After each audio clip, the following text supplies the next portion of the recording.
ক্যাডারের বৈষম্য নিরসন, উপসচিব পদে পদোন্নতিতে কোটা বাতিল সহ কয়েক দফা দাবিতে আজ থেকে প্রশাসন ছাড়া বাকি 25টি ক্যাডারের কর্মকর্তারা কলম বিরতি পালন করছেন।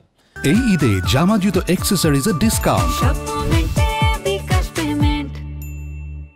সকাল 9টা থেকে দুপুর 12টা পর্যন্ত সারা দেশে দুদিন এ কর্মসূচি পালন করবেন তারা।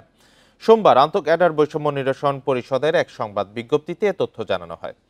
বিভিন্ন ক্যাডারের কর্মকর্তাদের সাময়িক বরখাস্ত ও বিভাগীয় মামলার প্রতিবাদ, পদোন্নতিতে কোটা বাতিল ও সব ক্যাডারের সমতার দাবিতে এ কর্মসূচির ঘোষণা দেন তারা। তবে হাসপাতালে জরুরি বিভাগ সহ অন্যান্য জরুরি সেবা কার্যক্রম এ কর্মসূচির বাইরে থাকবে। সম্প্রতি কয়েকজনের বিরুদ্ধে বিভাগীয় ব্যবস্থা গ্রহণের কার্যক্রম চলমান।